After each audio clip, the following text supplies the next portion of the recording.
Narcissistic supply is one of the most misunderstood concepts within the narcissism world. And if you actually understood narcissistic supply, you would understand why a narcissist makes every single decision that they make. It's really at the core of every single thing that they're doing. So I'll explain it to you. The first thing to understand is, what is it that is being supplied in the transaction of narcissistic supply? What is it the narcissist is actually getting?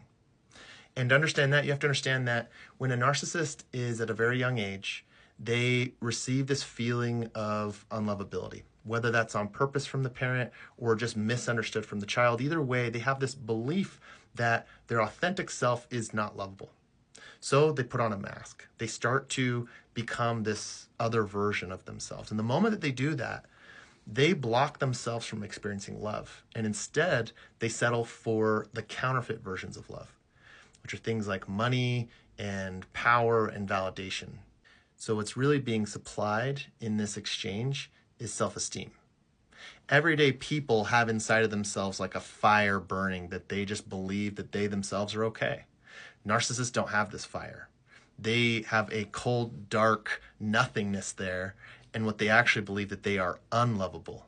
That if they showed you the real version of themselves, you wouldn't accept them. And this is why narcissists are cheaters, because that validation from other people feels so good to someone who doesn't have it in themselves. And this is even the reason that they do lying, manipulating, gaslighting, blame shifting.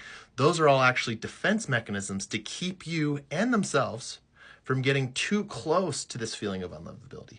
Because even we narcissists don't want to look at that. It's way too scary. And that all happens on a subconscious automatic level, but know that those things are also connected to narcissistic supply. And the last part is that in the way that it drives us is that we're always seeking power, validation, these counterfeit versions of love. And the thing is that we are insatiable. You could dump all the supply and the love in the world to us, and we would never feel it.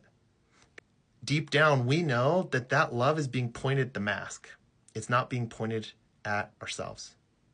And so for narcissists to heal, they need to pull off the mask, be vulnerable, be authentic, and allow themselves to actually feel love and trust in the world, because they need to build their own fire so they can not need their narcissism anymore and just exist in love like everybody else.